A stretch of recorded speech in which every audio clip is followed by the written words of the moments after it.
Praise the lord, హల్లెలూయా. ప్రభునందు ప్రియమైన దేవుని బిడ్డలారా, ప్రభు అయిన యేసుక్రీస్తు నామమున మీ అందరికీ శుభములు తెలియజేయచ్చు ఉన్నాం. ఈ యొక్క ఉదయకాల సమయంలో దేవుని యొక్క వాగ్దానాన్ని మనం గమనించినట్లయితే, దీర్ఘశాంతము అనే వాగ్దానాన్ని మనం చూసినప్పుడు, దేవుని యొక్క వాక్య భాగంలో ఈ యొక్క ఆత్మీయమైనటువంటి లేదా ఆత్మ ఫలాల్లో మనం గమనించినట్లయితే దీర్ఘశాంతము కలిగి ఉండే దాని గురించి పౌలు గారు చాలా స్పష్టంగా తెలియజేస్తూ ఉన్నట్లుగా వాక్యంలో మనం జ్ఞాపకం చేసుకోవచ్చు.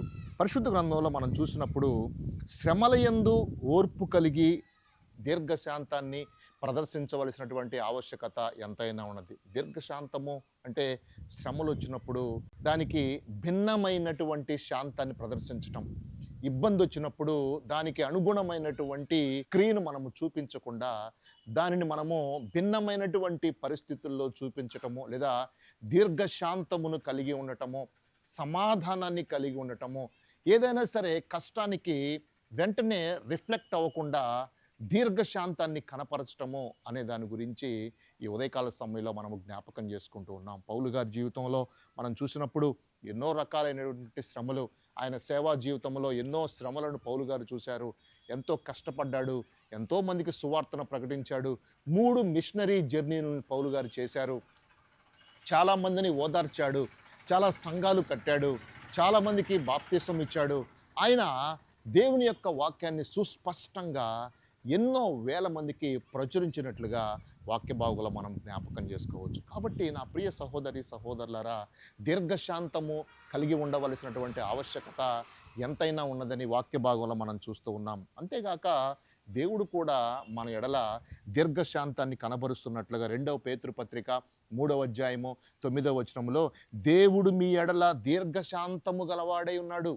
దేవుడు ప్రతి ఒక్కరి ఎడల, ఈ భూలోకంలో ఉన్నటువంటి ప్రజల ఎడల, వారు పాపులైనా సరే, వారు పరిశుద్ధులైనా సరే, వారు నీతికరమైనటువంటి జీవితాన్ని జీవిస్తున్నా సరే, వారు ఎలా ఉన్నప్పటికీ కూడా దీర్ఘశాంతాన్ని దేవుడు మానవుల మీద కనబరుస్తున్నట్లుగా మనం చూస్తూ ఉన్నాం.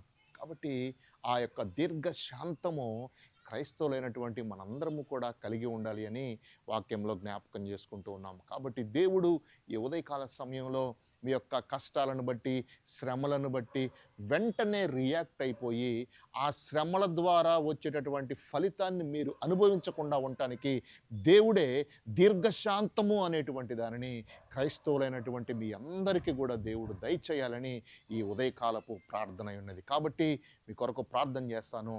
దేవుడు తన కృపలో, తన కాపుదల్లో మిమ్మల్ని దీవించి దీర్ఘశాంతముతో మిమ్మను నింపునుగాక. ప్రార్థన. సర్వశక్తి, మిక్కిలి కృప, ప్రేమ, నమ్మకమైన మా ప్రియ పరలోకమందున్న మా తండ్రి, మీకు స్తోత్రాలు నాయన.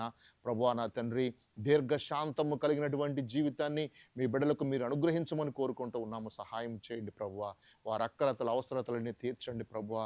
నాయనా నా తండ్రి, కోపోద్రేకాల వలన ప్రభువా నా తండ్రి, నాయన ప్రభువా నా తండ్రి, కోపానికి తావివ్వక, అపవాదికి చోటు ఇయ్యక ప్రభువా నా తండ్రి, దీర్ఘశాంతాన్ని కలిగి నివాసము చేయటానికి మీ బిడ్డలందరికీ కూడా మీ కాపుదల, మీ జ్ఞానము, మీ తెలివితేటలు మీరు అనుగ్రహించి ప్రభువా, వారి అక్కరతల అవసరతలు అన్నీ తీర్చి సంపూర్ణమైనటువంటి జ్ఞానంతో మీ బిడ్డలు నింపుతారని, మీ కాపుదల, మీ కృప, భద్రత దయచేస్తారని నమ్ముచు ఈ ఉదయకాలపు దీవెనలతో నింపి ఆశీర్వదిస్తారని నజరేయుడైన యేసు క్రీస్తు నామాన ప్రార్థించి మరి మిక్కిలి వినయంతో అడిగి వేడుకొనుచున్నాను మా పరమ తండ్రి.